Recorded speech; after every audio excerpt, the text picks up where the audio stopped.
I'm in front of Imagine Toys in Oceanside. Why am I here? Because of this week's Parsha. Parsha's Miketz begins with Paro having these dreams, and the dream repeats itself. He can't sleep.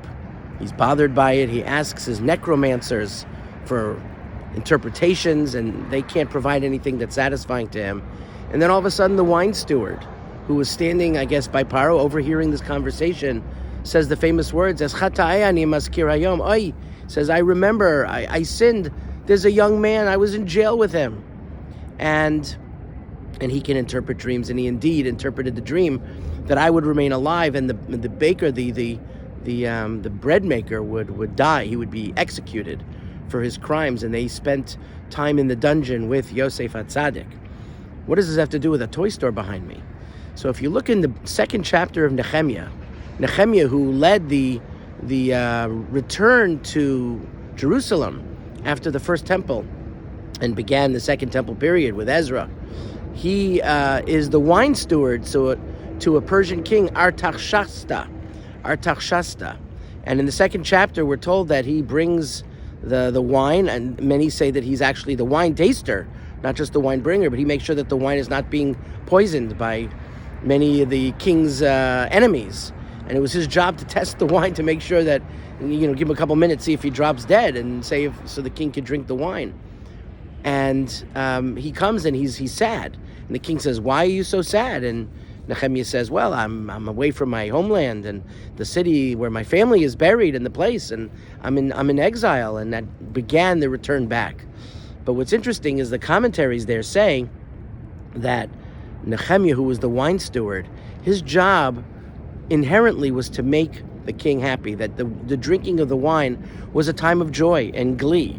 And when the person is bummed out, that's supposed to be making you happy, then that's a problem. And the king noticed that because Nehemiah was upset that the Beis HaMikdash was destroyed and he wasn't in his homeland. So there's something about the wine steward in the kingdom, in the court of the king, that was meant to be joyful. And perhaps one could argue maybe that was part of the reason why, Yosef interpreted what would happen, but why did the king allow and give amnesty to the wine steward, but not the bread maker? And perhaps that answer is that there was that joy involved. The joy involved with drinking of the wine. It was a time of levity. It was a time when the king didn't have to deal with the weighty and heavy issues, but he was able to just kind of be himself and just be happy. And when he saw that the wine steward, when his time to be happy was being compromised, he noticed that. And maybe that's part of the reason why the wine steward was spared, because he brought so much joy to the king. And the king couldn't live without that. And he associated that with the individual that brought him joy, the wine steward. It's a time of joy. It's a time of simcha, of Hanukkah. Joy not in wine, but joy in thanking HaKadosh Baruch Hu for the miracles that he does for us, both miracles on a theological level, on a religious level, miracles on a national level of a war, and of the Pach Shemen, of the miracles that we see in our daily lives. And these are, and even in the darkest of times, when the day is the shortest, at this time of year, we have so much to be thankful for, so much to be joyful for. Have a beautiful Shabbos Hanukkah.